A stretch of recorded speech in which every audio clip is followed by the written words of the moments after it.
हमारे लिए मिट गया। आज हम लोगों को भी मिटना पड़ेगा। घर के घर में बैठ के कोई क्रांति नहीं होती है। जो अंधकार में रहते हैं वो क्रांति को घटित नहीं कर सकते हैं। क्रांति वही लोग कर सकते हैं जिनके अंदर क्रांति करने की शक्ति होती है। गुलामों को गुलामी की जानी हो जाएगी तो वो बंद करेगा, बाबा साहब ने बोला। लेकिन अगर हमारा लोग अगर चाहेगा कि हम अपने आप गुलाम बने तो काम कैसे होगा? इसमें बाबा साहब की तो गलती नहीं है ना। तो बाबा साहब नाम की शक्ति जो है हमारे अंदर का उद्रेक हुआ। अरे बाबा साहब क्या है? ये दो आंख ये बाबा साहब है, ये दो कान ये बाबा साहब है, ये श्वास ये बाबा साहब है। अरे सारा जीवन ही जो बाबा साहब है, बिगर बाबा साहब तो अब जीरो है।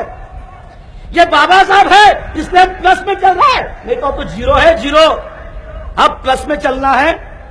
आने वाले समाज को ये दिखाना है, हमारे आने वाले पीढ़ी को ये दिखाना है कि एक बाबा साहब हम लोगों के लिए मर मिट गया।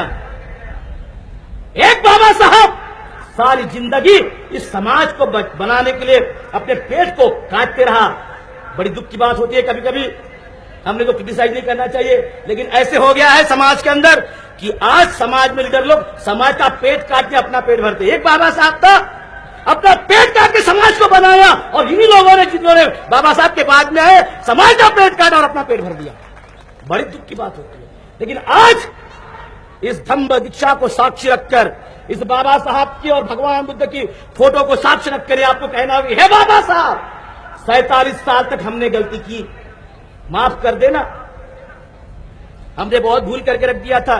तेरे नाम पर तो हमने खाया पिया, 3 वक्त की रोटी मिलती है, अच्छा घर मिल गया है, अच्छा कपड़ा मिल गया है, हर कुछ अच्छा हो गया है।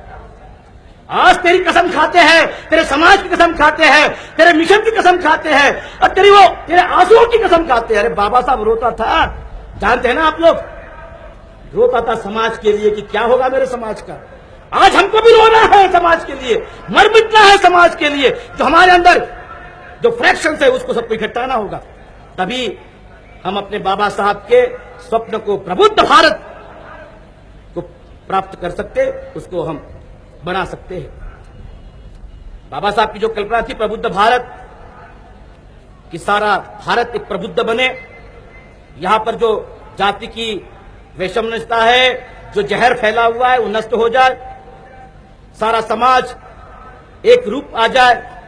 और इसलिए संविधान के प्रियम्बल में लिखा कि न्याय, बंधुता, एकता और भ्रातृत्व, justice, liberty, fraternity and equality.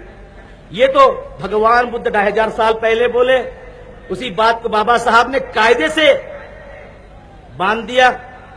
आप लोग जानते हैं कि नहीं जानते, मुझको नहीं मालूम। जापान की जब पहला संविधान बना, जापान का पहला संविधान 500 शताब्दी में, 5वीं शताब्दी में, तो उनका संविधान का पहला आर्टिकल क्या था? हम जापान के लोग बुद्ध, धम्म और संघ के शरण में जाते हैं। पहला आर्टिकल, हम जापान के लोग, ये राजा ने लिखा कि हम जापान के लोग बुद्ध, धम्म और संघ की शरण में जाते, पहला आर्टिकल। दूसरा आर्टिकल क्या था? इस जापान को चलाने के लिए प्रेम, मैत्री, करुणा, समता, न्याय, बंधुता की आवश्यकता है। ये भगवान बुद्ध को हम साक्षी रखकर इसको मानते हैं। ये दूसरा आर्टिकल आता। और तीसरा आर्टिकल क्या है कि भगवान बुद्ध ही हमारे देश का प्राणवायु है, प्राणवायु है हमारे देश का। ये वहां का संविधान बोलता है। आज हम